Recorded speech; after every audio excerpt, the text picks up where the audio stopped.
1인용 종교는 과학과 역사가 납득할 수 있는 방향으로 종교를 설명합니다. 구독은 여러분의 종교에 대한 시야를 확장해 줄 것입니다.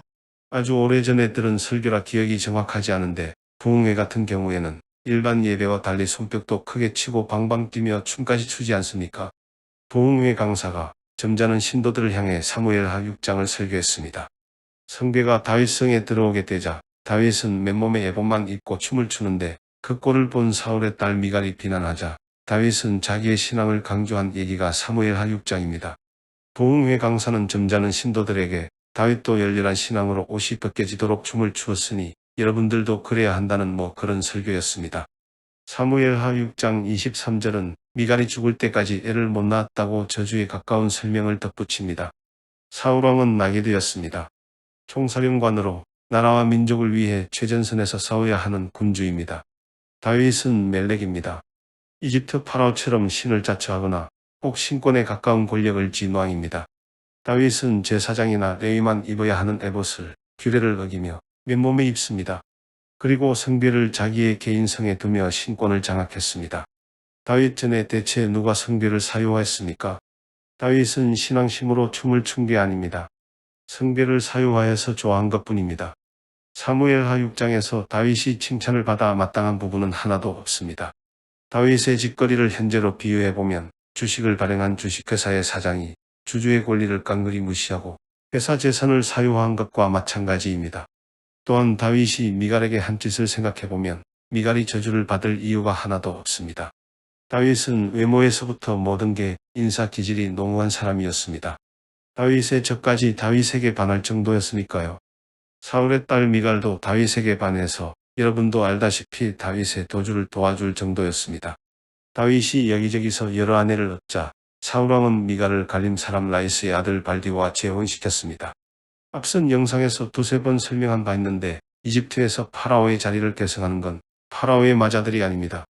실질적으로는 파라오의 마자들이 차기 파라오가 되긴 하지만 형식적으로 파라오 계승을 지명할 수 있는 건 제1왕녀입니다. 파라오의 맏딸이거나 아내입니다. 고대 최고의 선진국 이집트의 이런 형식은 주위 국가에 영향을 미쳐 아버지의 여자를 아들이 자기 영향권에 들여는 경향을 만들어냈습니다. 신화이긴 하지만 엘레안의 아세롯이 아들 바알의 아내가 된 것도 이런 경향 때문이며 다윗이 사랑하지도 않는 전처 미갈을 차지하려 한 것도 같은 이유입니다. 미갈이 다윗에게 끌려갈 때 미갈의 남편은 울면서 따라갔을 정도입니다. 다윗은 미갈의 모든 걸 빼앗고 파괴해버렸습니다. 미갈의 아버지와 오라버니를 죽였고 그 권리도 빼앗았고 사랑하는 남편도 내쫓았고 정을 붙일 아기도 생기게 두지 않았습니다. 미갈에겐 나쁜 뉘앙스의 그 어떤 말도 들을 이유가 없지만 성경의 기록자는 요즘 기자들처럼 일체의 양심도 없는 모양입니다. 다윗의 두 번째 여자 아히노암은 다윗이 방랑 중에 얻은 첫 번째 여자인데 성경에 별다른 기록이 없어 그 일생을 알 수 없습니다. 아히노암은 다윗에게 암논이란 맏아들을 낳아주었지만 암논이 압살롬의 여동생 다말을 강간하는 바람에 압살롬이 죽여버려서 성경에 더 이상의 기록을 남기지 못합니다. 아들이 출세해야만 어머니도 기록을 이어갈 수 있거든요.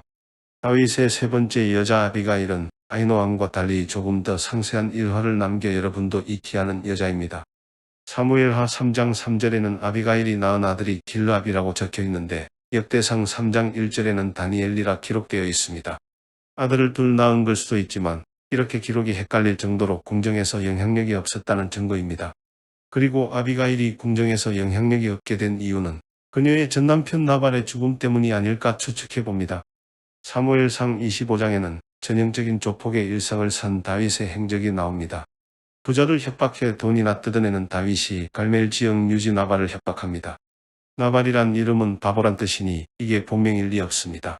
아마 바알 신앙과 연계된 이름이라 수정한 것으로 보입니다.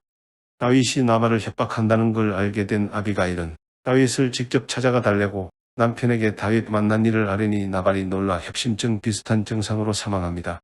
여기서 이상한 장면이 나옵니다. 나발이 죽고 나발의 아내가 다윗과 한편이 됐으면 다윗은 나발의 재산을 차지하고 거기서 떵떵거리며 살면 되는데 나발의 아내만 단신으로 탈주해 다윗 곁으로 갑니다. 도대체 왜 사건의 결과만 놓고 역으로 사건의 전말을 추측해 본다면 다윗이 나발을 협박하긴 했지만 실제로 다윗의 부하 규모가 나발의 온 일족을 상대할 정도로 크지는 않았습니다. 즉 조폭이 아닌 양아치 수준이었고 아비가일이 나발의 재산을 다윗에게 바치지 않고 단신으로 도망간 걸 보면 애초 아비가일과 다윗은 불륜의 관계였습니다. 그리고 느닷없이 나발이 죽은 건 아비가일의 독살이 아니었나 의심이 되는 부분입니다. 정리하자면 떠돌이 양아치 다윗이 부자의 아내 아비가일과 불륜을 벌였는데 아비가일이 독살로 남편을 죽이고 다윗과 야반도주한 사건입니다. 다윗은 자기 군사력이 허락하는 한 상대방을 철저히 죽여 흔적조차 없애는 인물이었는데 나발이 죽고 나발의 아내가 자기 편이 됐는데도 나발의 온 재산을 차지하지 못하고 아비가일만 데리고 도주한 것으로 보아 제 추측이 맞을 겁니다. 훗날 아비가일이 낳은 아들이 다윗의 궁정에서 큰 세력을 얻지 못하게 된 건 아비가일이 나발을 독살한 여파가 남아서일 겁니다. 다윗이 아랫도리가 땡겨 아비가일과 불륜을 저지르긴 했지만 남편마저 독살할 정도의 여자를 궁궐에서 총애할 이유는 없겠죠.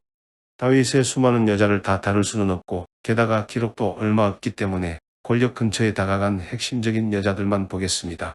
다윗은 그술 왕 달메의 딸 마아가와도 결혼했는데 그 아들이 그 유명한 압살롬입니다.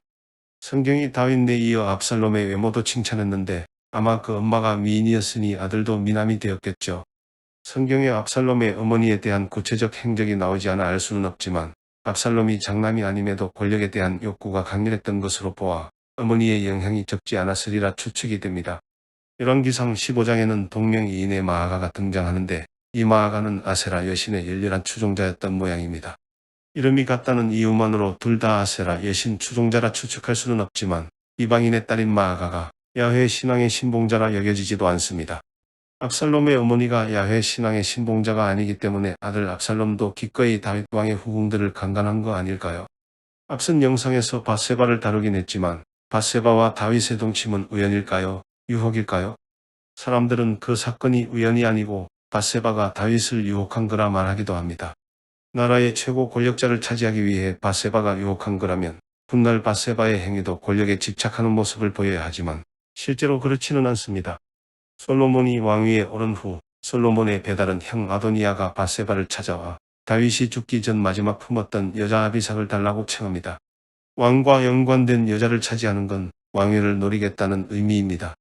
밧세바가 권력에 집착하는 여자라면 아도니아의 청을 단박에 거절할 텐데 밧세바는 멍청하게도 솔로몬에게 아도니아의 청을 전달해 줍니다.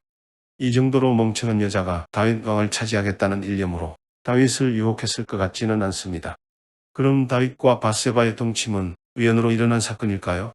권력의 우연이란 없습니다. 밧세바의 아버지는 엘리암이고 엘리암은 지략가 아히도벨의 아들입니다. 즉 아히도벨은 손녀 밧세바를 이용해 다윗 왕가에 접근한 겁니다. 아히도벨이 권력에 얼마나 집착했는지는 그 이후의 일화로도 알 수 있습니다. 아들 압살롬의 인기가 아버지 다윗 뛰어넘으니까 바로 섬기는 주군을 받고 아히도벨은 압살롬의 휘하로 들어갔습니다. 권력을 얻기 위해 무슨 짓이든 했던 아히도벨의 최후는 성경에 잘 나와 있습니다. 아히도벨의 최후는 씁쓸했지만 아히도벨이 얻으려 했던 권력은 손녀 밧세바와 외증손주 솔로몬에게 이어졌으니 나름 아히도벨의 계략은 성공했다 볼 수 있겠습니다.